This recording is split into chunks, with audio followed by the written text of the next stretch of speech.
할렐루야. 여러분 안녕하세요. 지난 시간에 이어서 오늘은 예수님의 유월절에 신약 성도들이 어떻게 참여해야 하는지 함께 알아보도록 하겠습니다.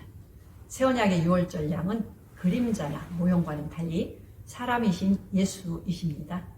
이어진 무교절에도 육체가 먹는 떡과 누룩이 아니라 유일하게 죄가 없고 흠과 점도 없으신 의인이신 예수님을 생명의 떡으로 먹는 것임을 깨닫고 율법이 아닌 은혜와 진리의 말씀으로 적용해야 합니다.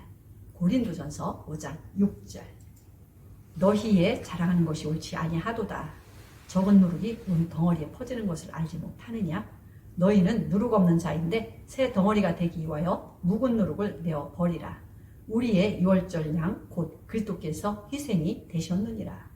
이러므로 우리가 명절을 지키되 묵은 누룩도 말고 괴악하고 악독한 누룩도 말고 오직 순전함과 진실함에 누룩 없는 떡으로 하자. 모세를 통하여 주셨던 그림자와 같은 유월절에서는 애굽의 장자들이 다 죽은 반면 이스라엘 백성이 하나님의 장자가 되었어요. 새 언약의 유월절은 하나님의 어린 양이 우리 대신 돌아가시고 우리가 하나님의 영원한 장자들의 총회가 되는 것입니다. 새 언약의 유월절에 예수님 대신 바라바가 풀려난 사건이 중요한 가르침을 주고 있습니다. 누가복음 22장 1절. 유월절이라 하는 무교절이 가까우매 내가 너희에게 이르노니 이 유월절이 하나님의 나라에 이르기까지 다시 먹지 아니하리라 하시고 이에 잔을 받으사 살해하시고 가라사대 이것을 갖다가 너희끼리 나누라. 내가 너희에게 이르노니 내가 이제부터 하나님의 나라가 임할 때까지 포도나무에서 난 것을 다시 마시지 아니하리라 하시고 또 떡을 가져 살해하시고 떼어 저희에게 주시며 가라사대 이것은 너희를 위하여 주는 내 몸이라. 너희가 이를 행하여 나를 기념하라 하시고 저녁 먹은 후에 잔도 이와 같이 하여 가라사대 이 잔은 내 피로 세우는 새 언약이니 곧 너희를 위하여 붓는 것이라. 새 언약의 신자들은 예수님의 피를 그들이 거하는 문설주와 문인방에 바르고 그 안에 거하는 것입니다. 우리를 위하여 온몸에 피를 흘리시되 머리에는 가시 면류관을 쓰시고 손과 발에 대못이 박힘으로 선혈이 낭자해지셨고 옆구리를 창에 찔려 물과 피를 다 흘리신 예수님 안에 들어가는 것이 하나님의 유월절에 참여하는 것입니다. 로마서 8장 1절. 그러므로 이제 그리스도 예수 안에 있는 자에게는 결코 정죄함이 없나니 이는 그리스도 예수 안에 있는 생명의 성령의 법이 죄와 사망의 법에서 너희를 해방하였습니다. 고린도전서 15장 3절. 내가 받은 것을 먼저 너희에게 전하였노니 이는 성경대로 그리스도께서 우리 죄를 위하여 죽으시고 아담 안에서 모든 사람이 죽은 것 같이 그리스도 안에서 모든 사람이 삶을 얻으리라. 그렇다면 유월절 양이자 안전한 집이신 예수님 안에 어떻게 들어갈 수 있을까요? 이는 예수님께서 우리 가운데 육체라는 장막을 치셨다는 요한복음 1장 14절의 말씀과 연관이 있습니다. 모세의 성막은 하나님의 장막이신 예수님 안에 들어가는 설계도와 같아요. 성소 안에 들어가려면 먼저 번제단을 거쳐야 합니다. 새 언약의 온전한 피 흘림이 없으면 죄 사함도 없으므로 우리를 죄로부터 해방시키기 위하여 예수님께서 어린 양으로 그 번제단에 오르신 것입니다. 우리도 예수님 안에 들어가려면 하늘의 그 신령한 성막의 번제단을 통과해야 합니다. 예수님은 우리를 위한 자기 십자가를 지셨을 뿐만 아니라 우리 또한 주님이 우리에게 주신 우리 십자가를 지는 것을 보여주고 있습니다. 누가복음 23장 42절. 가로되 예수여 당신의 나라에 임하실 때에 나를 생각하소서 하니 예수께서 이르시되 내가 진실로 내게 이르노니 오늘 내가 나와 함께 낙원에 있으리라 하시니라. 예수께서 십자가를 지실 때 두 죄수 중 한 죄수만 예수님의 대속의 죽음에 연합이 되었습니다. 하나님의 어린 양과 참된 유월절을 몰랐던 사울은 자신이 누구보다 성경을 잘 알 뿐만 아니라 하나님의 말씀대로 순종하고 율법에 흠이 없다고 자부했던 바리새인 중에 바리새인이었어요. 사울은 예수님을 대적하고 교회를 잔인하게 해치던 사람이었지만 그가 새 언약의 유월절을 깨달았고 물과 성령으로 거듭난 후에 사도가 되어서 그 어린 양과 함께 십자가에 달리는 복음의 비밀을 1차 선교 여행에서 세운 갈라디아 교회에게 전했습니다. 갈라디아서 5장 24절. 그리스도 예수의 사람들은 육체와 함께 그 정과 욕심을 십자가에 못 박았느니라. 갈라디아서 6장 4절. 그러나 내게는 우리 주 예수 그리스도의 십자가 외에 결코 자랑할 것이 없으니 그리스도로 말미암아 세상이 나를 대하여 십자가에 못 박히고 내가 또한 세상을 대하여 그러하니라. 성경은 누구든지 그리스도에게 속한 사람, 그리스도 안에 들어간 사람이 되려면 그 자신의 육체와 함께 정과 욕심을 십자가에 못 박아야 한다라고 가르치고 있습니다. 세상에 대하여서도 십자가에 못 박히고 세상이 그 자신에 대해서 십자가에 못 박힌 새로운 피조물로 사는 것이라고 증거합니다. 그것이 어린 양 예수님과 함께 못 박히고 정죄와 영원한 사망에서 해방되는 삶이라고 가르쳤어요. 그러므로 누구든지 결코 정죄함이 영원히 없는 예수 그리스도 안에 거하려면 먼저 자신의 옛사람이 죄에 대하여 죽어야 합니다. 로마서 6장 1절. 그런즉 우리가 무슨 말 하리요? 은혜를 더하게 하려고 죄에 거하겠느냐? 그럴 수 없느니라.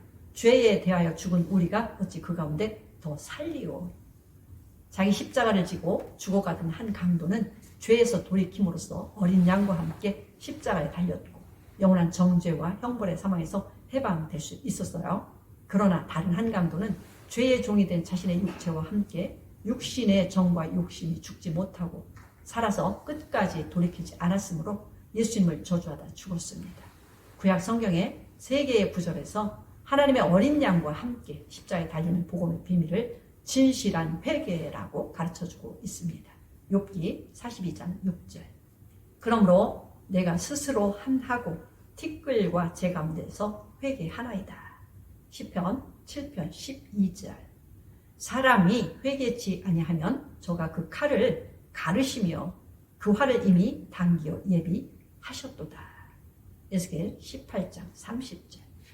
나 주 야훼가 말하노라. 이스라엘 족속아, 내가 너희 각 사람의 행한 대로 국문할지라. 너희는 돌이켜 회개하고 모든 죄에서 떠날지어다.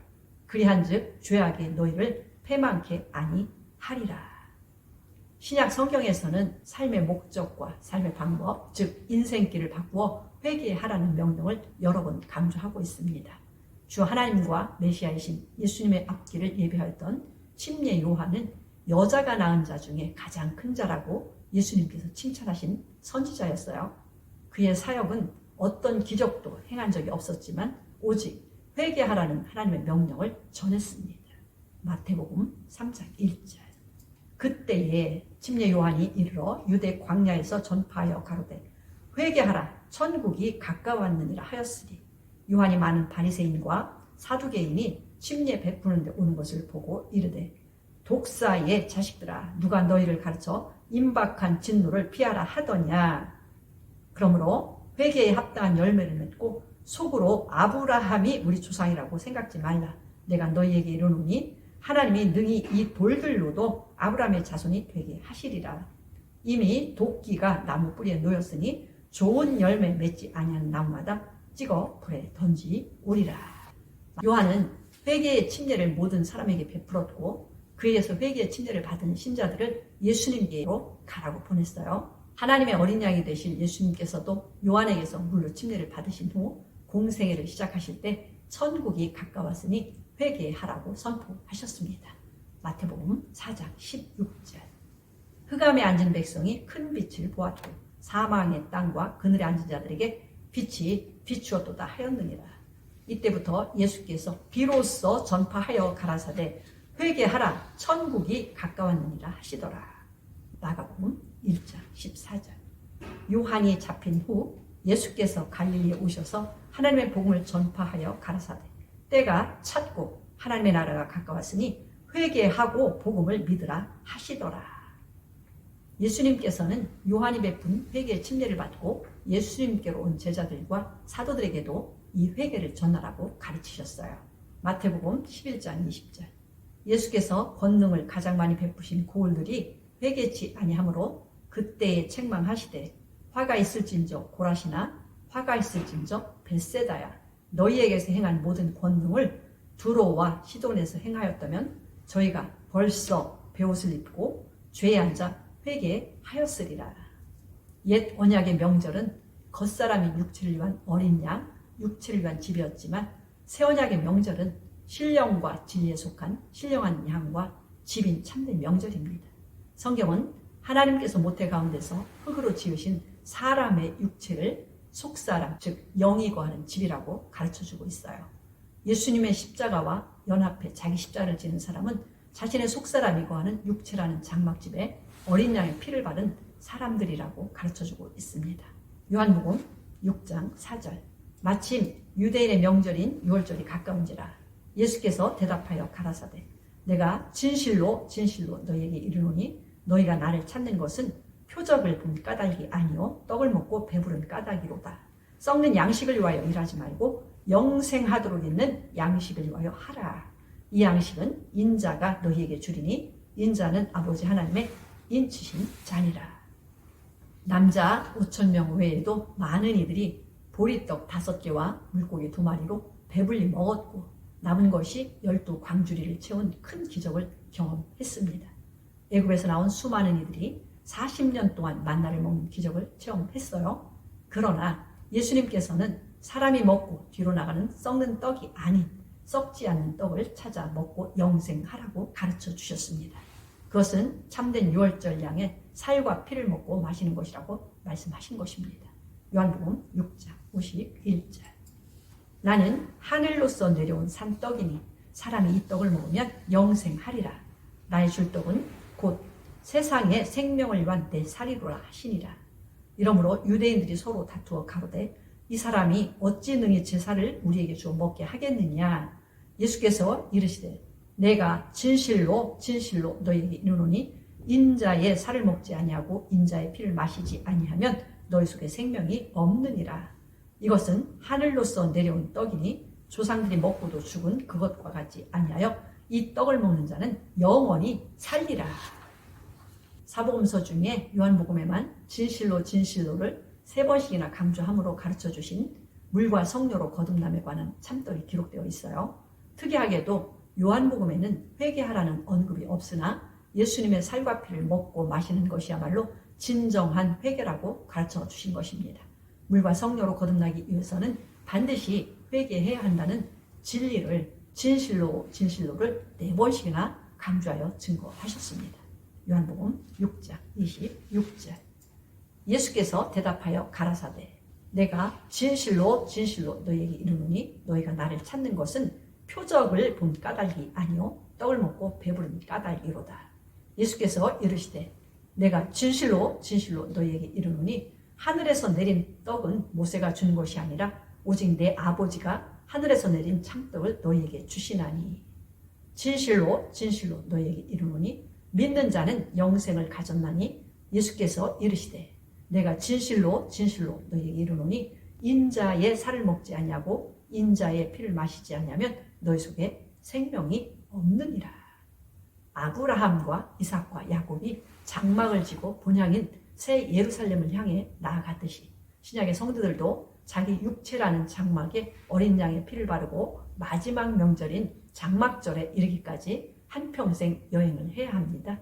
예수님의 살과 피를 먹고 마시는 여행자들은 누룩, 즉 죄와 거짓 교리와 외식이 혹시라도 있는지 항상 살펴야 합니다. 고린도전서 11장 25절. 식후에 또한 이와 같이 잔을 가지시고 가라사대 이 잔은 내 피로 세운 새 언약이니 이것을 행하여 마실 때마다 나를 기념하라 하셨으니 주의 몸을 분변치 못하고 먹고 마시는 자는 자기의 죄를 먹고 마시는 것이니라. 신약의 참된 유월절에 참여하는 복음의 비밀은 예수님의 십자가와 함께 연합해 자기 십자가를 짐으로 진실하게 회개하는 것입니다. 다음 시간에는 예수님께서 성취하신 실체의 무교절, 곧 하나님의 무교절에 관하여 함께 나누도록 하겠습니다. 감사합니다.